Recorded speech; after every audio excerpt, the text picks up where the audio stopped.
Mam na imię Mackenzie Wilson, mam 32 lata i tej nocy moje dłonie drżały, gdy wchodziłam na firmowe wydarzenie organizowane przez Horizon Innovations. To miał być pierwszy raz od wielu miesięcy, kiedy zobaczę moją siostrę Madison i szczerze mówiąc, nie wiedziałam, czy jestem na to gotowa. Dorastanie w jej cieniu było już wystarczająco trudne, ale teraz z moją niedawno podjętą decyzją o zmianie kariery, którą wciąż trzymałam w tajemnicy, czułam się jednocześnie silna i bezbronna. Jeśli spodobał Ci się film, nie zapomnij zasubskrybować mojego kanału, włączyć powiadomień, zostawić lajka i komentarz pod filmem. Nie miałam pojęcia, że w ciągu kilku godzin Madison spróbuje mnie publicznie upokorzyć, nie zdając sobie sprawy z tego, że właśnie popełnia największy błąd w swojej zawodowej karierze. Zanim jednak opowiem, jak jej twarz zbladła jak papier, gdy jej szef przedstawił mnie na scenie, napisz w komentarzu, skąd oglądasz i kliknij lubię to, jeśli kiedykolwiek byłeś niedoceniany. Dorastanie jako młodsza siostra Madison Wilson było jak życie w wiecznym zaćmieniu. Ona, mająca dziś 36 lat, od zawsze była złotym dzieckiem naszej rodziny. Podczas gdy w typowych rodzeństwach każdy ma swoje mocne i słabe strony, Madison wydawała się być mistrzynią we wszystkim, czego tylko się dotknęła. Już w 3. klasie podstawówki czytała na poziomie licealnym. W gimnazjum była zarówno przewodniczącą klasy, jak i kapitanem drużyny debat. W liceum zdobywała kolejne tytuły, najlepsza uczennica, królowa balu, mistrzyni tenisa w stanie, a do tego jeszcze stypendium naukowe na Cornell University.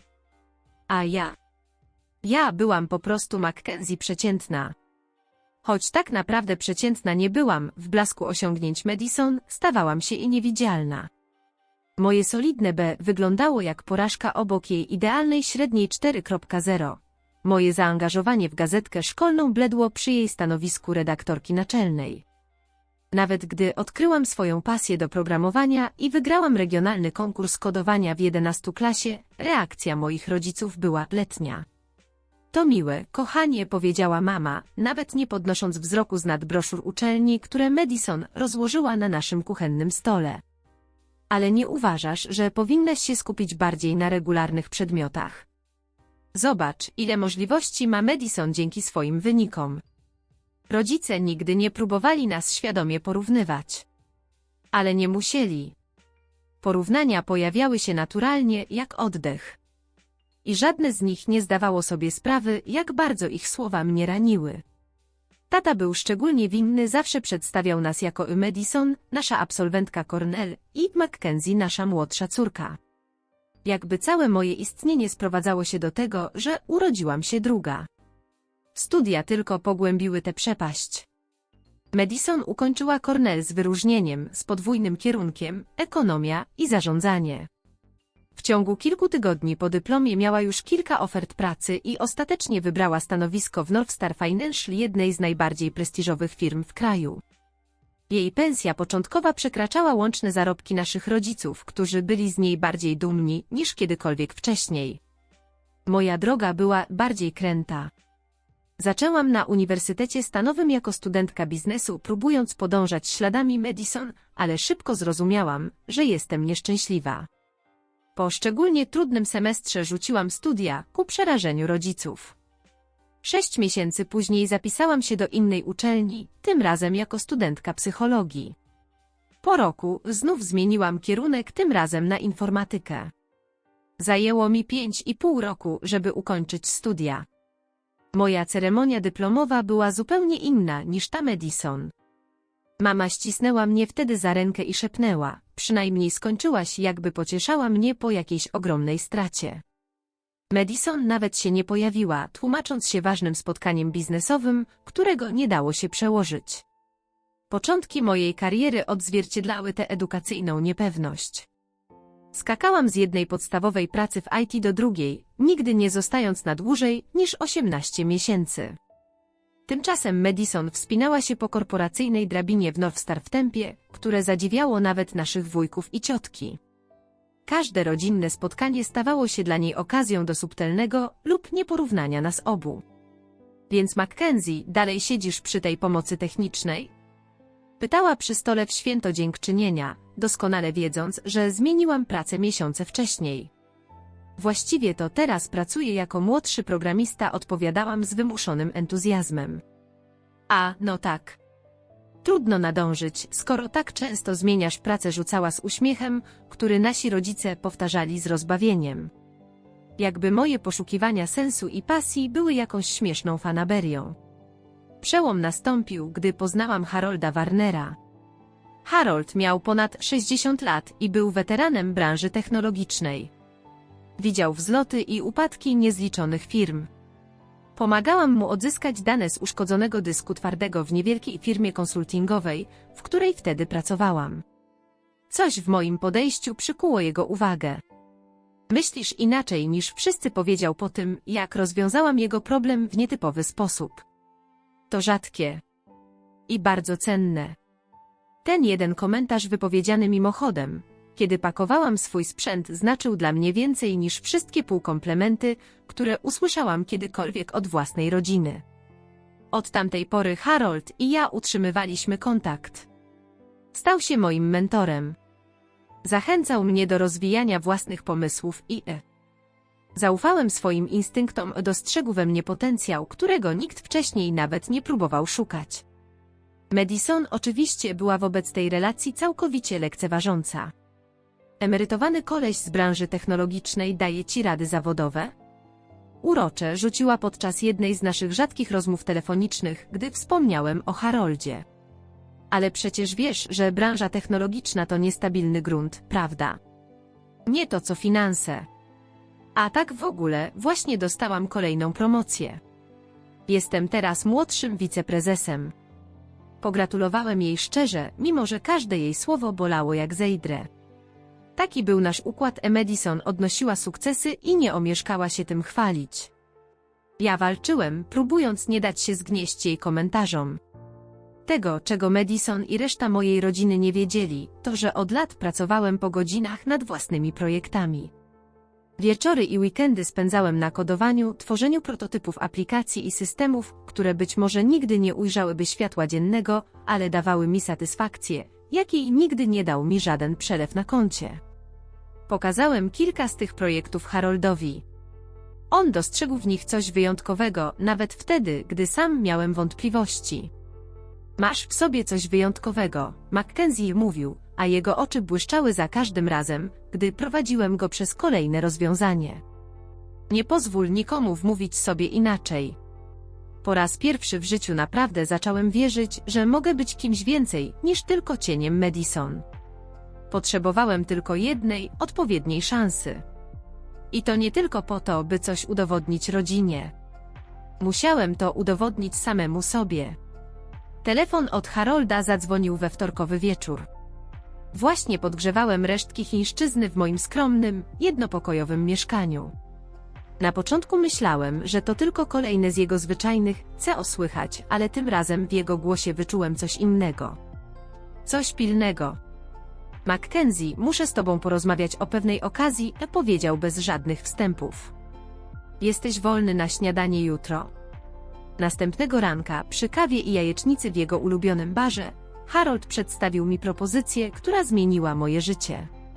Zostałem poproszony o konsultację dla firmy Horizon Innovations, wyjaśnił.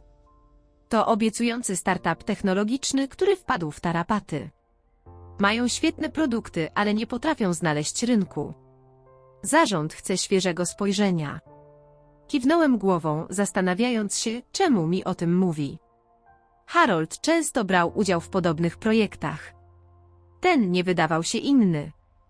Chcę, żebyś do mnie dołączył, dodał, przesuwając przez stół teczkę. Jako mój współpracownik. Omal nie zakrztusiłem się kawą. Ale ja nie jestem konsultantem. Jestem tylko programistą. W kącikach jego oczu pojawiły się te znajome zmarszczki, znak, że znowu mnie nie doceniam.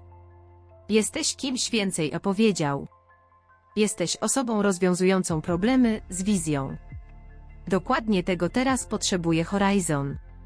Stanowisko wymagało odejścia z mojej obecnej pracy, ale 3-miesięczny kontrakt, który mi zaproponował, oferował wynagrodzenie wyższe niż moja roczna pensja. A jednak się wahałem. A co jeśli zawiodę? Co jeśli im nie pomogę? To wtedy nauczysz się czegoś wartościowego i zarobisz na tym dobre pieniądze, odparł spokojnie. Ale nie wierzę, że zawiedziesz.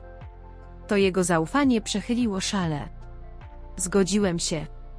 2 tygodnie później po raz pierwszy wszedłem do siedziby Horizon Innovations. Firma zajmowała 3 piętra w przeszklonym budynku w centrum miasta. Ich logo, stylizowane wschodzące słońce, zdobiło ściany. Pomimo tej optymistycznej symboliki, atmosfera w środku była napięta. Pracownicy mówili szeptem, a puste biurka świadczyły o niedawnych zwolnieniach. Zostaliśmy przedstawieni zespołowi kierowniczemu w grupie w większości średniowiecznych mężczyzn, którzy patrzyli na mnie z ledwo skrywaną niechęcią. Tylko Lisa Sandival, szefowa działu rozwoju produktów, naprawdę cieszyła się z naszej obecności. Później, w zaufaniu, przyznała: mamy 6 miesięcy, zanim skończą się fundusze. Potem będziemy musieli zamknąć firmę. Mamy niesamowitą technologię, powiedziała, oprowadzając mnie po laboratorium, ale przepalamy pieniądze, a nasza strategia rynkowa zupełnie nie działa. Przez pierwsze tygodnie słuchałem i obserwowałem. Uczestniczyłem w spotkaniach, analizowałem projekcje finansowe, zapoznawałem się z linią produktów. Moje noce i weekendy nie należały już do moich prywatnych projektów, wszystko poświęciłem Horizon. Zanurzyłem się w badania rynku, opinie klientów, analizy konkurencji, aż oczy piekły mnie od ekranów. I to, co odkryłem, było jednocześnie ekscytujące i niepokojące. Horizon stworzył rewolucyjny system przetwarzania danych, który mógł całkowicie zmienić sposób, w jaki firmy zarządzają informacjami. Ale sprzedawali go zupełnie niewłaściwie. Celowali w duże korporacje z długimi cyklami zakupowymi, zamiast skupić się na średnich firmach, które mogłyby go wdrożyć znacznie szybciej. Opracowałem kompleksowy plan: zmiana grupy docelowej, dostosowanie modelu cenowego i przeprojektowanie technologii jako skalowalnego rozwiązania, które mogłoby rozwijać się razem z klientem. To był ryzykowny ruch, zasadniczo sugerowałem porzucenie całej dotychczasowej strategii. Ale liczby nie kłamały. Wieczorem, przed prezentacją dla zarządu, zadzwoniłem do Harolda, spanikowany. Nie dam rady, powiedziałem. Nie posłuchają mnie. Dla nich jestem nikim. Nie jesteś nikim, odpowiedział stanowczo. Jesteś osobą, która może uratować ich firmę. Pamiętaj o tym jutro. Zarząd był tak onieśmielający, jak się spodziewałem. 8 poważnych twarzy wpatrywało się we mnie, gdy krok po kroku omawiałem moje analizy i zalecenia. Kiedy skończyłem, w sali zapanowała cisza. To bardzo ambitne, powiedział w końcu przewodniczący z tonem sugerującym, że ambitne nie oznaczało dobre. Ale to nasza najlepsza szansa, wtrącił Harold stanowczo. Jestem w tej branży od 40 lat i mówię wam, podejście McKenzie'ego ma sens. Debata trwała godzinami. Niektórzy członkowie zarządu byli zaintrygowani. Inni natychmiast je odrzucili. W końcu osiągnięto kompromis, miałem poprowadzić mały zespół i wdrożyć moją strategię w ograniczonym zakresie. Jeśli w ciągu 2 miesięcy pokażemy wyniki i rozważą pełną zmianę kursu. Te 2 miesiące były najbardziej intensywnym okresem mojego życia zawodowego. Pracowałem po 16 godzin dziennie, współpracując z Lisą i garstką oddanych pracowników, którzy uwierzyli w nowy kierunek. Przeprojektowaliśmy materiały marketingowe, przeszkoliliśmy dział sprzedaży i osobiście skontaktowałam się z potencjalnymi klientami na naszym nowym rynku docelowym. Rezultaty przyszły szybciej, niż ktokolwiek się spodziewał. Po zaledwie 6 tygodniach zamknęliśmy więcej nowych kontraktów niż Horizon przez poprzednie 6 miesięcy. Na koniec okresu próbnego nasze przychody wzrosły o 40%, a firma miała wreszcie jasną drogę do rentowności. Rada nadzorcza była pod takim wrażeniem, że postanowiła w pełni wdrożyć moją strategię i zaoferowała mi stałe stanowisko dyrektora do spraw strategii, Chief Strategy Officer. Przyjęłam propozycję jednocześnie podekscytowana i przerażona ogromem odpowiedzialności. Ale tego, co wydarzyło się potem, nie mogłam przewidzieć. 3 miesiące po objęciu nowej roli Harold ogłosił, że ustępuje ze stanowiska tymczasowego CEO, które objął w czasie kryzysu. Firma jest już stabilna, powiedział mi prywatnie, teraz potrzebuje kogoś z wizją, by poprowadził ją naprzód. Kogo zamierzacie zatrudnić? Zapytałam z niepokojem, obawiając się nowego szefa, który mógłby zburzyć to, co wspólnie zbudowaliśmy. Harold uśmiechnął się tym swoim charakterystycznym, wszystko wiedzącym uśmiechem. Nikogo nie zatrudniamy. Awansujemy kogoś z wewnątrz. Położył ręce na moich ramionach. To ty, Mackenzie. Roześmiałam się, pewna, że żartuje, ale Harold patrzył poważnie. Ja. CEO. Przecież jestem tu dopiero od 5 miesięcy. A w ciągu tych 5 miesięcy uratowałaś firmę i przygotowała się do wzrostu. Rada była jednomyślna, chcą, żebyś to ty poprowadziła Horizon w kolejną erę. Ceremonia była kameralna, tylko członkowie rady, Harold i kilku kluczowych menedżerów. Gdy przewodniczący wręczył mi małą złotą przypinkę z logo Horizon, powiedział coś, czego nigdy nie zapomnę.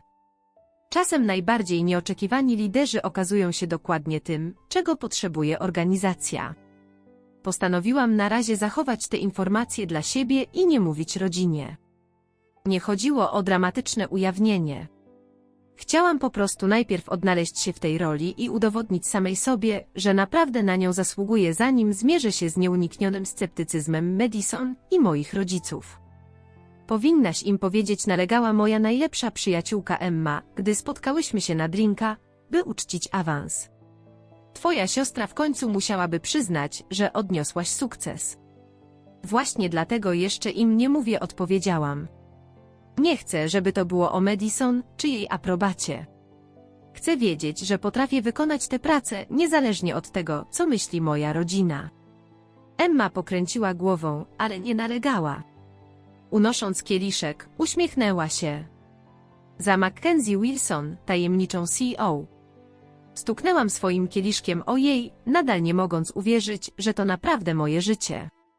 Ciągle czekam, aż ktoś odkryje, że popełnili wielki błąd, przyznałam. Klasyczny syndrom oszusta, zdiagnozowała Emma z uśmiechem. Musisz się go szybko pozbyć. CEO musi emanować pewnością siebie. Miała rację. W kolejnych tygodniach coraz lepiej odnajdywałam się w swojej roli. Zespół zarządzający szanował moje decyzje, pracownicy reagowali pozytywnie na mój styl przywództwa, a nasz biznes nadal się rozwijał. Aż w końcu przyszła wiadomość, która miała przygotować scenę do konfrontacji z Madison. Northstar Financial, firma, w której moja siostra pracowała jako młodszy wiceprezes, rozważała przejęcie mniejszych firm technologicznych w celu dywersyfikacji swojego portfela. Horizon Innovations znalazło się na ich liście potencjalnych przejęć. Rada była zainteresowana, partnerstwo z Northstar mogłoby zapewnić kapitał potrzebny do szybszej ekspansji. Ja byłam bardziej ostrożna, zależało mi na zachowaniu naszej kultury i niezależności, ale zgodziłam się na rozmowę. Dlatego otrzymałam zaproszenie na prywatne branżowe wydarzenie, gdzie przedstawiciele obu firm mieli okazję poznać się w mniej formalnych warunkach, zanim rozpoczną się oficjalne negocjacje. Wydarzenie, podczas którego nieuchronnie miałam po raz pierwszy stanąć twarzą w twarz z Madison, jako CEO. Powiesz jej wcześniej? Zapytała Emma, gdy zadzwoniłam do niej spanikowana. Nie zdecydowałam po chwili. Gdybym powiedziała teraz, pomyślałaby, że chcę jej zaimponować. Wolę po prostu pojawić się i wykonać swoją pracę. To będzie ciekawe, odpowiedziała Emma z uśmiechem w głosie. Obiecaj, że zadzwonisz zaraz po wszystkim, z każdym szczegółem. Jeśli przeżyję, odparłam pół żartem i rozłączyłam się. Wieczorem, gdy nadszedł czas wydarzenia, nerwowo stałam przed szafą, po raz 20 zmieniając zdanie co do stroju. Zawsze czułam się przy Madison jak ktoś z niższej półki, ona błyszczała markową elegancją. Tym razem miało być inaczej. Wybrałam dopasowany grafitowy garnitur w delikatne prążki i jedwabną bluzkę w głębokim błękicie, barwach Horizon. Profesjonalnie, ale bez przesady. Autorytatywnie, ale bez wysiłku. Z delikatnym makijażem i gładkim kokiem przypięłam przypinkę Horizon do klapy marynarki. Patrząc w lustro, nie poznawałam siebie. Młodsza, niepewna siostra zniknęła. Stałam tam jak ktoś, kto wyglądał na osobę kompetentną, gotową do działania. Zasłużyłaś na to, powiedziałam do swojego odbicia, powtarzając mantrę Harolda. Hotel Grand, luksusowy obiekt w centrum miasta, był miejscem wydarzenia. Sala balowa zamieniła się w elegancką przestrzeń networkingową, skórzane fotele, strefy rozmów, centralny bar i bufet. Zobaczyłam znajome twarze z branży oraz kilku członków mojego zespołu, którzy przyszli wcześniej. Wzięłam kieliszek wody gazowanej i stanęłam z boku, obserwując sytuację. Ekipa Northstar była łatwa do rozpoznania, poruszali się w grupach, z pewnością ludzi, którzy zazwyczaj rządzą każdym pomieszczeniem. Widziałeś już nowego CEO z Horizon? Usłyszałam, jak jeden mężczyzna pyta drugiego. Słyszałem, że kogoś niedawno powołali, ale wszystko owiane tajemnicą. Pewnie jakiś weteran z branży, żeby podbić wartość przed sprzedażą, odparł drugi, z lekceważącym gestem. Te startupy zawsze tak robią.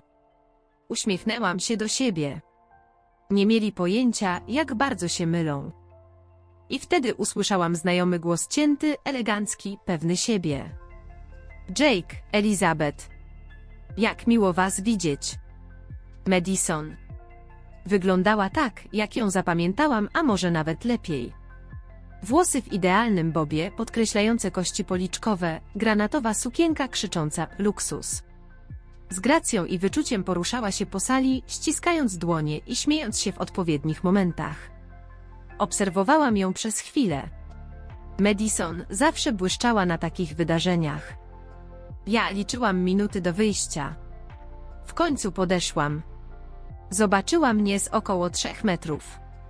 Jej uśmiech na ułamek sekundy zbladł, po czym wrócił pełną parą. Mackenzie. Co za niespodzianka. Nie miałam pojęcia, że tu będziesz. To ty, wybrzmiało z naciskiem, jakby pytała, co ty tu robisz? Madison, powiedziałam spokojnie, nachylając się do kurtuazyjnego całusa w powietrze. Dawno się nie widziałyśmy. Zbyt długo, skłamała. Pozwól, że przedstawię, to Lawrence Fletcher, mój szef i starszy wiceprezes w Northstar. Lawrence to moja młodsza siostra Mackenzie. Lawrence, elegancki mężczyzna po 50, uścisnął mi dłoń. Miło cię poznać, Mackenzie. Pracujesz w finansach, jak twoja siostra. Zanim zdążyłam odpowiedzieć, Madison wtrąciła się. Och nie, Mackenzie pracuje w dziale wsparcia technicznego, przynajmniej tak było. Czy coś się zmieniło? Ton niby uprzejmy, ale pełen subtelnej wyższości. Zobaczyłam, jak Lawrence nieco opuszcza zainteresowanie, choć zachował uprzejmy wyraz twarzy. Nadal w branży technologicznej, odparłam spokojnie, nie prostując jej. Słyszałam, że Northstar planuje wejście na rynek tech. Lawrence uniósł brwi, być może zaskoczony, że ktoś z wsparcia zna ich strategię. Rzeczywiście. Przyszłość to technologia. Mądry ruch, skinęłam głową. Choć fuzje mogą być trudne, zwłaszcza gdy łączy się różne kultury, finansową i technologiczną. Dlatego prowadzimy dokładne analizy, wtrąciła Madison, wyraźnie poirytowana moją rozmową z jej szefem. Lawrence, powinniśmy dołączyć do zespołu Westbrook. Chcą kontynuować wczorajszą rozmowę. Lawrence wydawał się niechętny do zakończenia naszej rozmowy. Właściwie to bardzo ciekawe. Mackenzie, jakie masz zdanie na temat wyzwań w łączeniu świata finansów i technologii? Zaczęłam mówić poważnie, rzeczowo, pewnie odwołując się do własnych doświadczeń z Horizon. A Madison patrzyła z rosnącym niepokojem. Jej wzrok błądził po sali, jakby szukała ratunku. I ciągle próbowała się wtrącać, rzucając komentarze mające podkreślić jej własne znaczenie. To bardzo trafna uwaga, powiedział Lawrence, kiedy skończyłam mówić, a w jego głosie dało się wyczuć szczery szacunek. Wydaje się, że masz solidne pojęcie o obu branżach. Mackenzie zawsze szybko się uczyła, wtrąciła Madison z napiętym uśmiechem. Ale wiedza teoretyczna to jedno, a zarządzanie tak skomplikowanymi transformacjami to zupełnie co innego.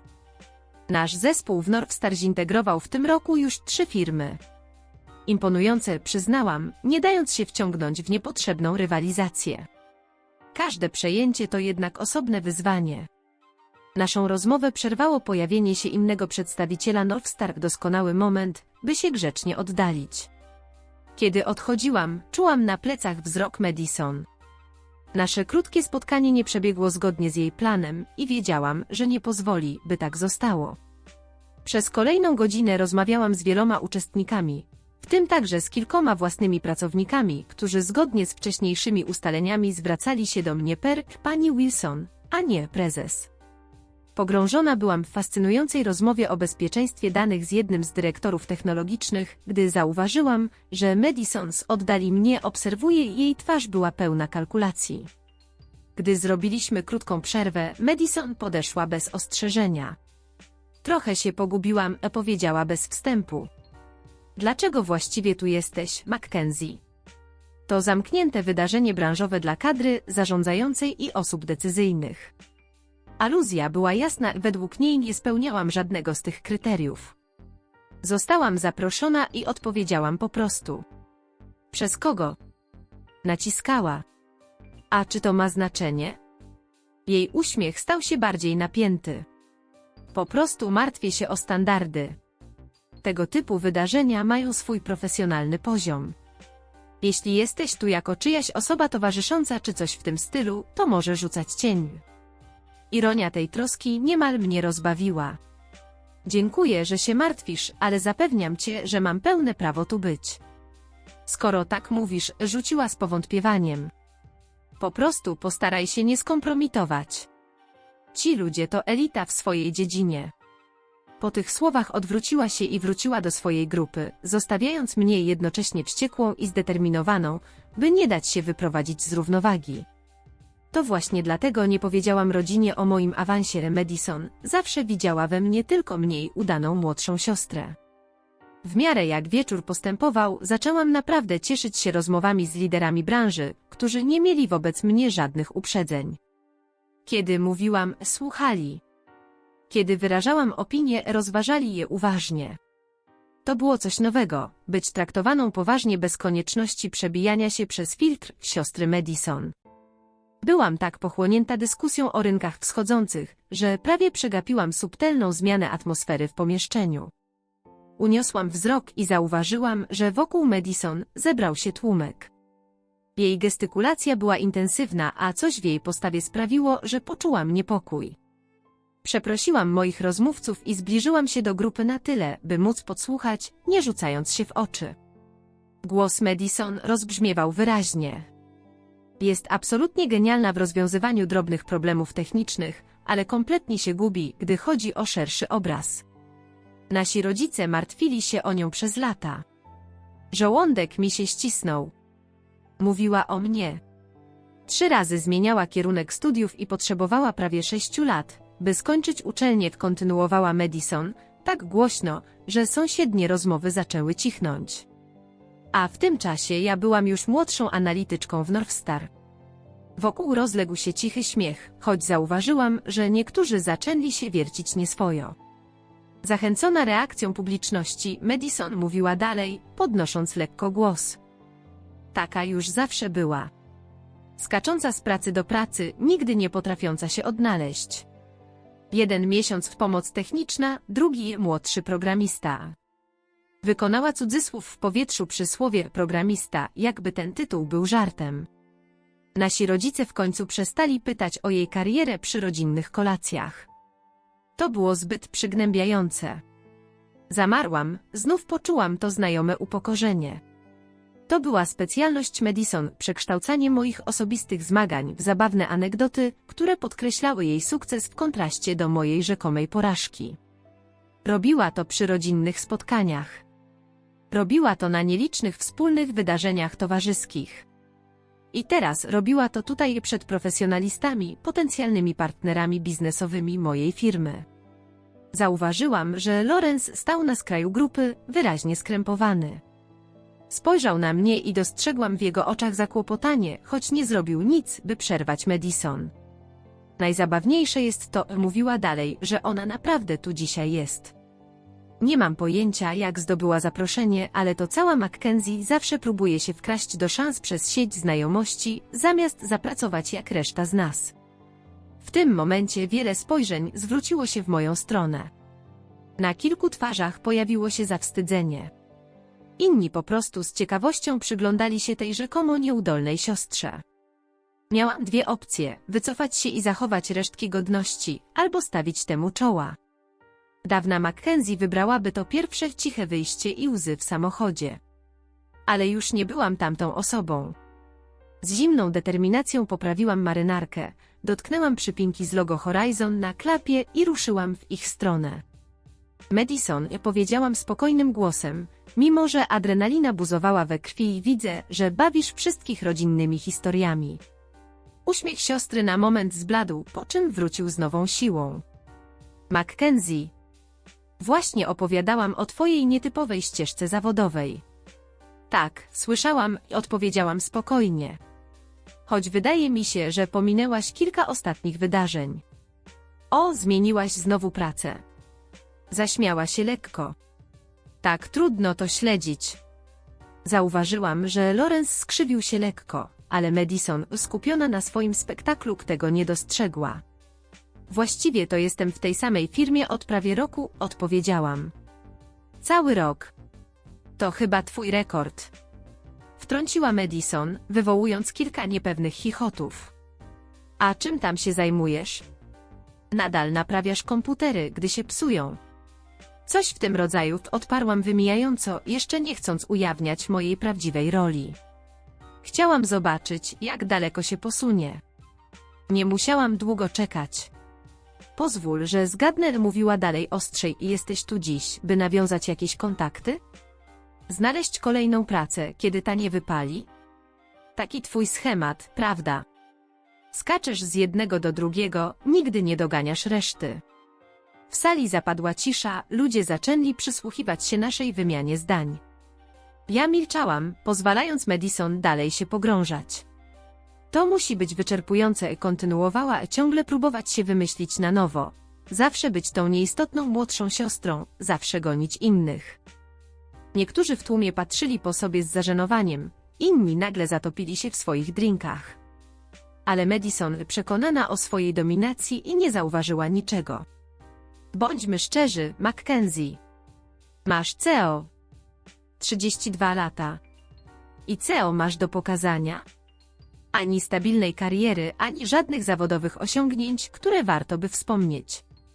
Nawet mama i tata już dawno przestali wierzyć, że kiedykolwiek się odnajdziesz. Każde z tych słów uderzyło mnie jak cios, nie dlatego, że były prawdziwe, ale dlatego, że ujawniały, jak niewiele Madison o mnie wiedziała, jak mało mnie naprawdę znała. W jej oczach byłam na zawsze tą zagubioną, niedowartościowaną młodszą siostrą, idealnym tłem dla jej własnej historii sukcesu. Wiesz, co jest naprawdę żałosne? Zapytała Madison, a jej głos przeszedł w fałszywie poufały ton, który mimo wszystko wybrzmiewał wyraźnie w całym pomieszczeniu. Że pojawiłaś się na takim wydarzeniu, otoczona przez prawdziwych liderów, przez ludzi, którzy naprawdę mają coś do powiedzenia, i udajesz, że tu pasujesz. Ci ludzie prowadzą firmy, kształtują całe branże. Co ty możesz wnieść do takiej rozmowy? Lawrence odchrząknął głośno, wyraźnie próbując dać Madison znak, żeby przestała. Ale ona była już zbyt pochłonięta własnym monologiem, by to zauważyć. Spójrz tylko, wykonała szeroki gest, wskazując elegancko ubraną grupę ludzi. Każdy z nich zasłużył na swoje miejsce ciężką pracą i prawdziwym talentem. To nie są zagubione dusze, które próbują wypłynąć na powierzchnię tylko przez networking. Cisza po jej słowach była ogłuszająca. Czułam dziesiątki spojrzeń wbitych we mnie. W tym momencie przez moją pamięć przebiegły sceny z podobnych upokorzeń. Madison, która wyśmiewała mój projekt na szkolne targi nauki na oczach nauczycieli. Madison, która przerywała moje opowieści przy świątecznym stole, by poprawiać faktyczne nieścisłości. Madison, która moim znajomym z uczelni szczegółowo tłumaczyła, dlaczego znów zmieniłam kierunek studiów. Ale tym razem było inaczej. Nie byłam już tą osobą, za którą brała mnie Madison. Nie musiałam niczego udowadniać ani jej, ani nikomu innemu. Już miałam odpowiedzieć, gdy Lawrence zrobił krok do przodu. Jego twarz wyrażała mieszaninę zażenowania i stanowczej powagi. Położył dłoń na ramieniu Madison, skutecznie ją uciszając. Madison powiedział cicho, ale zdecydowanie myślę, że to już wystarczy. Madison odwróciła się do niego z pewnym siebie uśmiechem, najwyraźniej spodziewając się poparcia. Przecież tylko daje wszystkim trochę kontekstu rodzinnego, no wiesz. Słowa, które wypowiedział Lawrence, zmieniły wszystko. Madison, powiedziałem, wystarczy, powtórzył. Tym razem jego głos niósł się wyraźnie po całkowicie uciszonej sali. Mówisz o naszej prezesce. Na moment czas jakby stanął w miejscu. Uśmiech zamarł na twarzy Madison, jej oczy rozszerzyły się, gdy docierało do niej znaczenie tych słów.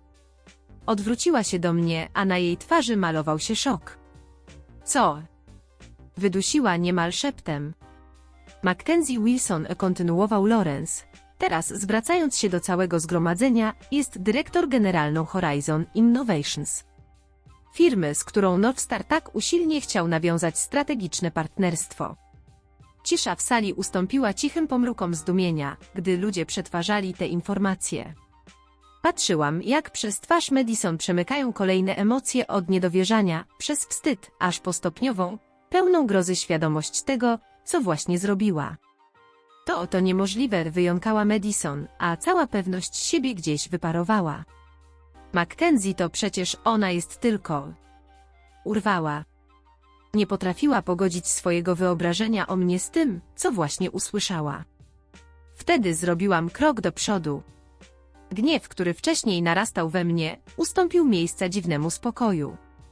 Ten moment nie miał na celu upokorzenia Madison, choć tego właśnie próbowała wobec mnie.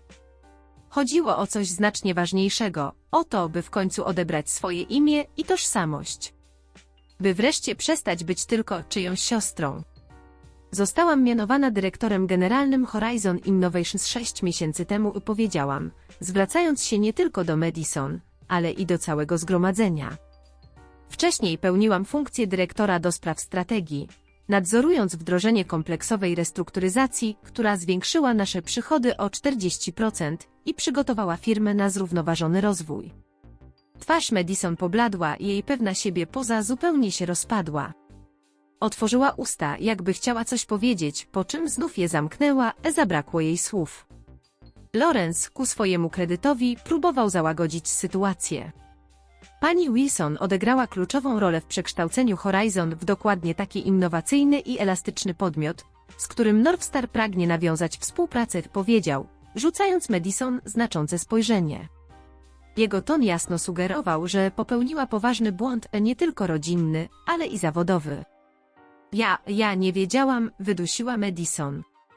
Jej głos był cichy, ledwie słyszalny. Potem, jakby desperacko próbując odzyskać kontrolę nad sytuacją, dodała. To był żart, oczywiście. Siostrzany humor. Mackenzie wie, że jestem jej największą fanką. Ta próba odwrócenia sytuacji była przejrzysta jak szkło. W tłumie ludzie wymieniali znaczące spojrzenia. Wiedziałam, że w głowie Madison już ruszyła maszyna do naprawiania szkód. Zamiast pogrążać ją bardziej, skierowałam rozmowę tam, gdzie powinna od początku się toczyć. Skoro już wszyscy jesteśmy tutaj, powiedziałam, wychodząc na środek grupy, chciałabym podzielić się wizją Horizon na temat przyszłości zarządzania danymi w sektorze finansowym. Zaczęłam krótki, ale przekonujący przegląd naszej technologii. I widziałam, jak zmienia się spojrzenie ludzi. Już nie widzieli we mnie młodszej siostry Madison, lecz liderkę branży, kobietę z wizją i doświadczeniem. Lawrence kiwał głową z uznaniem, zadając pytania, które pozwalały mi jeszcze bardziej podkreślić atuty naszej firmy. Madison milczała. Na jej twarzy tańczyły emocje, zaskoczenie, zażenowanie, niedowierzanie. Kiedy zakończyłam prezentację, kilku menedżerów natychmiast podeszło do mnie z wizytówkami i propozycjami spotkań. Lawrence, wyraźnie zaintrygowany, odciągnął mnie na bok. Jestem pod wrażeniem, powiedział cicho. Nie tylko twojej firmy, ale też tego, jak poradziłaś sobie z tą niezręczną sytuacją. Inni liderzy mogliby zareagować zupełnie inaczej. Profesjonalizm zawsze na pierwszym miejscu, odpowiedziałam, zerkając w stronę baru, gdzie Madison właśnie opróżniała kolejnego drinka. Zwłaszcza, gdy w grę wchodzą potencjalne partnerstwa biznesowe. Lawrence pokiwał głową. Dla porządku, takie zachowania nie reprezentują standardów zawodowych Northstar. Zajmę się tym osobiście. Podziękowałam mu za szczerość. Wymieniliśmy dane kontaktowe i obiecaliśmy dalsze rozmowy między naszymi zespołami. Kiedy odszedł, poczułam, jakby z moich ramion spadł ogromny ciężar. Po raz pierwszy w dorosłym życiu oceniono mnie wyłącznie na podstawie moich własnych osiągnięć i nie jako tło, nie jako porównanie, nie jako młodsza siostra Madison. Reszta wieczoru minęła w wirze rozmów i nowych znajomości. Ludzie, którzy wcześniej mnie ignorowali, teraz sami mnie wyszukiwali. Wizytówki mnożyły się w mojej kieszeni, a przed Horizon otwierały się nowe możliwości. Madison podeszła jeszcze raz, jej twarz była mieszanką wymuszonego żalu i siostrzanej czułości. Mackenzie, możemy porozmawiać na osobności? Myślę, że dziś już powiedziałyśmy sobie wystarczająco dużo, odpowiedziałam, uprzejmie, lecz stanowczo. O rodzinie porozmawiamy innym razem. Dziś jestem tutaj jako CEO Horizon. Lekko się wzdrygnęła, ale skinęła głową. Zrozumiała. Przekroczyła granicę, której nie da się łatwo cofnąć. Jasne. Innym razem. Pod koniec wieczoru rozmawiałam jeszcze z Lisą Sandival, moją szefową działu rozwoju produktu, która była świadkiem całej sceny. To było coś, szepnęła, gdy zbierałyśmy się do wyjścia. Wszystko w porządku.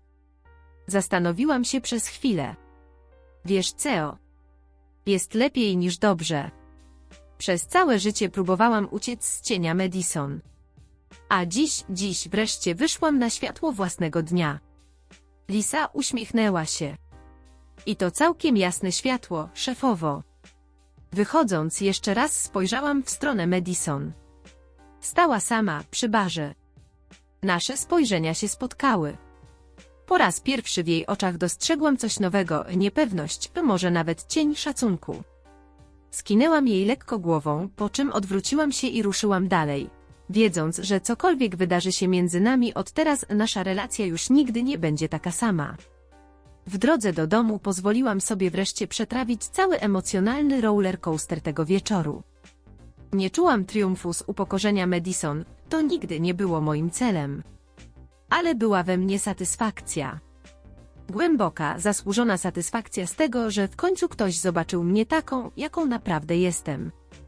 Zgodnie z obietnicą zadzwoniłam do Emi zaraz po powrocie do domu, mimo późnej godziny. Nie uwierzysz, co się właśnie wydarzyło, opowiedziałam, zdejmując szpilki i opadając na kanapę. Próbuj mnie, odpowiedziała, a w jej głosie słychać było uśmiech.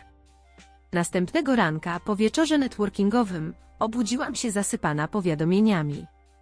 Wieść o konfrontacji między Madison a mną rozeszła się po branżowych kanałach szybciej, niż mogłabym przypuszczać. I mnie z różnym stopniem dokładności. Mój dyrektor PR wysłał już 3 coraz bardziej naglące wiadomości z prośbą o wskazówki, jak postępować w tej sytuacji. Odpisałam krótko, bez zmian, żadnych komentarzy w sprawach osobistych. Ostatnią rzeczą, jakiej chciałam, było poplotek albo stworzenie wrażenia, że definiuję siebie w opozycji do mojej siostry. Sukces Horizon i moje przywództwo miały mówić same za siebie, bez potrzeby wdawania się w rodzinne dramaty. Gdy szykowałam się do pracy, zadzwonił telefon. Na ekranie pojawiło się imię Madison. Zawahałam się, zanim odebrałam, niepewna, czy jestem gotowa na tę rozmowę. Halo, Madison, powiedziałam, starając się zachować neutralny ton. Mackenzie, jej głos brzmiał inaczej. Stłumiony. Niepewny. Myślę, że musimy porozmawiać o wczorajszym wieczorze. Zgadzam się, odpowiedziałam, siadając na brzegu łóżka. To nie tak miałaś się dowiedzieć.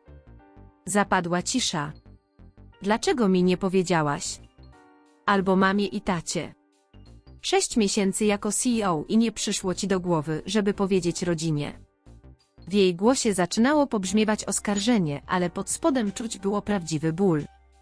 Po raz pierwszy pomyślałam, jak moja tajemniczość musiała wyglądać z jej perspektywy. Potrzebowałam czasu, wyjaśniłam. Czasu, żeby dorosnąć do tej roli, udowodnić sobie, że na nią zasługuję. I szczerze mówiąc, Madison, uwierzyłabyś mi, gdybym ci powiedziała? Cisza. Tym razem dłuższa. Nie wiem, przyznała w końcu. Po prostu to nie było coś, czego się po tobie spodziewałam. I to właśnie część problemu, odparłam łagodnie. Od dawna masz bardzo ustalony obraz tego, kim jestem. My obie go mamy. Usłyszałam, jak cicho wypuszcza powietrze. Lorenz wezwał mnie do swojego biura dziś rano. Nie był zadowolony z tego, jak reprezentowałam Northstar wczoraj. Przykro mi, je powiedziałam szczerze. Niezależnie od naszych prywatnych spraw, nigdy nie chciałam narażać kariery Madison. Nie przepraszaj, odparła z gorzkim śmiechem. Zasłużyłam na to. Powiedział, że wykazałam się brakiem profesjonalizmu i rozsądku. Usunął mnie z zespołu zajmującego się przejęciem Horizon. Byłam zaskoczona. Madison, mogę do niego zadzwonić. Wyjaśnić, że to była sprawa osobista. Nie, przerwała mi. Ma rację. Pozwoliłam, by osobiste uczucia wpłynęły na sprawy zawodowe. A przecież jesteśmy szkolone, żeby do tego nie dopuszczać. Poza tym, w świetle naszej relacji, teraz i tak byłby to konflikt interesów. Słowo relacja zawisło między nami ciężko.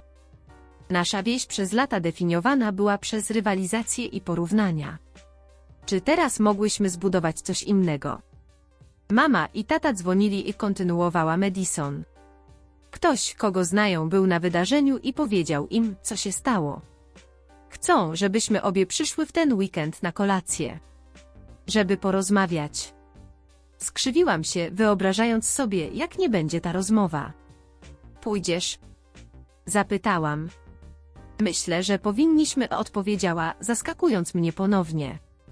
Zasługują, by usłyszeć o twoim sukcesie bezpośrednio od ciebie, a nie przez plotki. Zgodziłam się. Ustaliłyśmy, że spotkamy się w niedzielę w domu rodziców. Tuż przed zakończeniem rozmowy Madison dodała: Mackenzie, w to, co osiągnęłaś, jest imponujące. Nie powinnam była potrzebować, żeby Lorenz mi to powiedział, żeby to zrozumieć. To nie była pełna przeprosin, ale z ust Madison miało to wielkie znaczenie. Dziękuję, odparłam. Naprawdę to doceniam. Zakończyłam rozmowę z mieszanymi uczuciami. Poszło lepiej, niż się spodziewałam, ale lata skomplikowanej historii nie mogły zniknąć po jednej rozmowie. Ale przynajmniej to był początek. W biurze zastałam zespół pełen energii. Wieści o potencjalnym partnerstwie z Northstar wywołały ekscytację wobec przyszłości Horizon. Lisa zatrzymała mnie w korytarzu, w drodze do mojego gabinetu. Otrzymaliśmy już telefony od 2 innych instytucji finansowych zainteresowanych naszą technologią, zameldowała podekscytowana. Twoja prezentacja zrobiła wrażenie. Dobrze, uśmiechnęłam się. Umów spotkania z obiema. I Lisa, dziękuję ci za wsparcie wczoraj wieczorem. To naprawdę wiele dla mnie znaczy. Uścisnęła lekko moje ramię. Jesteśmy zespołem. Mamy twoje plecy. Później tego ranka otrzymałam e-mail od Lorenza Fletchera z prośbą o prywatne spotkanie w sprawie potencjalnego partnerstwa między naszymi firmami. W wiadomości nie wspomniał ani słowem o Madison czy o wydarzeniach poprzedniego wieczoru. Język był w pełni profesjonalny. Doceniłam jego dyskrecję. Właśnie odpisywałam na e-mail, gdy zadzwonił Harold.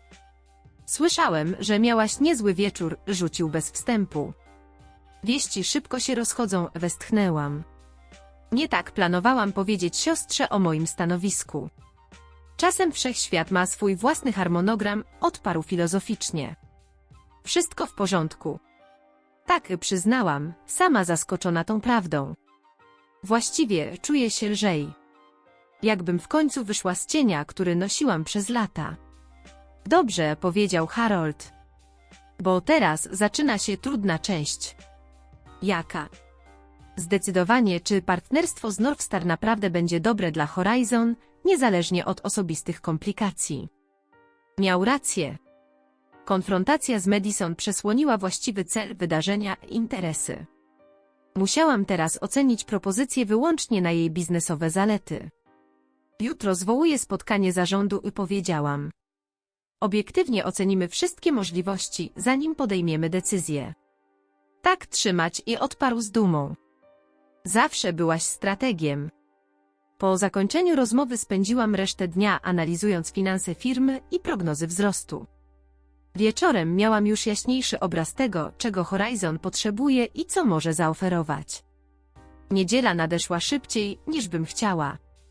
Siedziałam w aucie przed domem rodziców, zbierając odwagę, by wejść. Elegancki czarny Mercedes Madison już stał na podjeździe. Rodzinna kolacja początkowo była dokładnie tak nie, jak się obawiałam. Mama nerwowo krzątała się przy jedzeniu, a tata przeplatał niemilczenie wymuszonymi uśmiechami. Madison była powściągliwa, rzucała uprzejme komentarze o potrawach, unikając głębszych tematów. Wreszcie przy deserze ojciec odchrząknął. Z tego co wiem, należą ci się gratulacje, Mackenzie. Dziękuję, odpowiedziałam, patrząc mu prosto w oczy. 6 miesięcy temu zostałam mianowana CEO Horizon Innovations. 6 miesięcy! Wykrzyknęła mama. I nic nam nie powiedziałaś? Chciałam się najpierw ugruntować na stanowisku i powtórzyłam to, co powiedziałam Madison. Firma przechodziła duże zmiany. Musiałam się skupić na przewodzeniu tej transformacji. Ale jesteśmy twoją rodziną, upierała się mama. Powinniśmy być pierwsi, którzy się o tym dowiedzą. Niespodziewanie w mojej obronie stanęła Madison.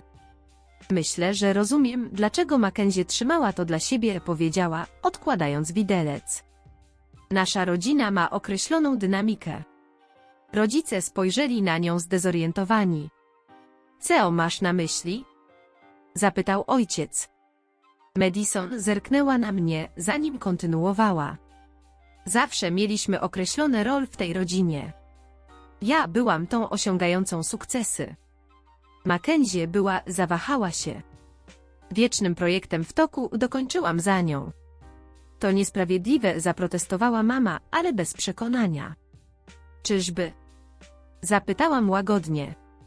Kiedy rzuciłam studia, tato, powiedziałeś, żebym brała przykład z Madison. Kiedy po raz trzeci zmieniłam ścieżkę kariery, mamo, zapytałaś, czy kiedykolwiek odnajdę swoje miejsce, tak jak Madison. Rodzice wymienili niespokojne spojrzenia. W ich oczach pojawiło się zrozumienie. Nigdy nie chcieliśmy cię porównywać, powiedział w końcu ojciec. Po prostu chcieliśmy, żebyś odniosła sukces. A według was sukces wyglądał jak droga Madison, wskazałam. Ale to nie była moja droga. Zajęło mi więcej czasu, ale znalazłam ją. Na własnych warunkach. Poleciła ją nawet na stanowisko, które pozwoliłoby wam współpracować. Życie jest skomplikowane, zaśmiałem się. Obiecaj tylko jedno, poprosiła Emma. Co? Gdy powstanie film o twoim życiu, wybierz dobrą aktorkę do mojej roli. Gdy Harold wszedł do biura na nasze cotygodniowe mentoringowe spotkanie, zauważyłem, jak bardzo się zmieniłem od naszej pierwszej rozmowy, gdy zaproponował mi pracę w Horizon. Wyglądasz dobrze, powiedział.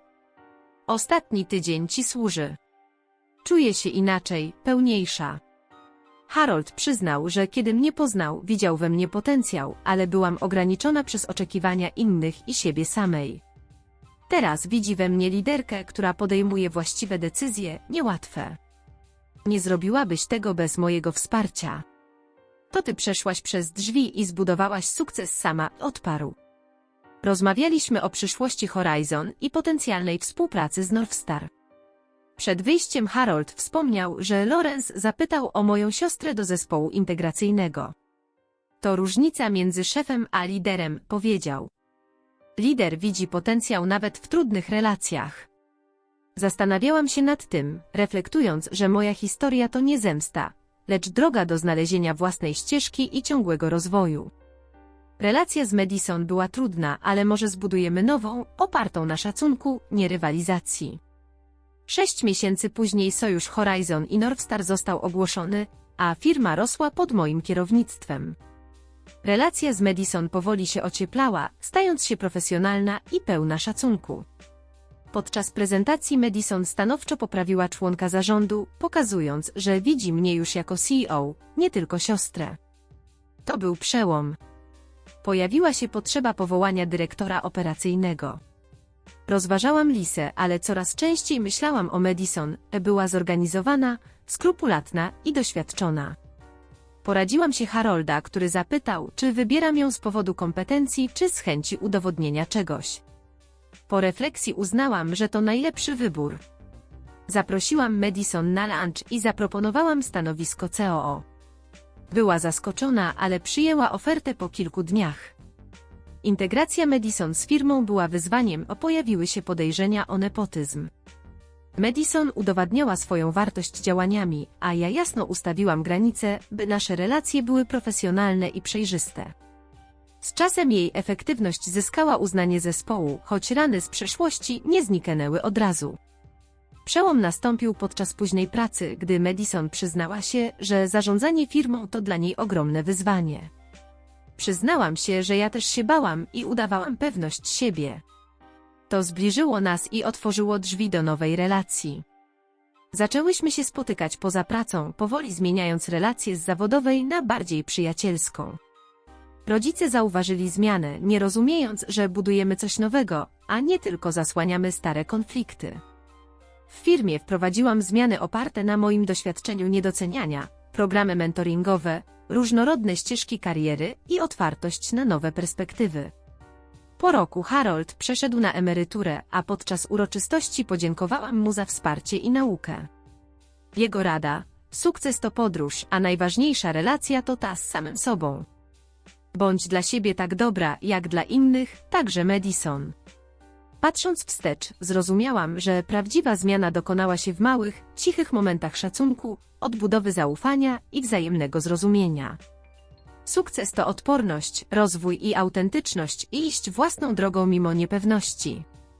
Madison i ja nie mamy prostej relacji, ale znalazłyśmy wspólną drogę na bazie szacunku i zrozumienia, nie rywalizacji. Czy kiedykolwiek byłeś niedoceniany przez bliską osobę? Podziel się swoją historią w komentarzach. Jeśli ta opowieść Cię poruszyła, polub i subskrybuj po więcej prawdziwych historii. Czasem ci, którzy w Ciebie nie wierzą, motywują Cię, by udowodnić coś przede wszystkim sobie. Dziękuję i życzę odwagi w podążaniu własną ścieżką.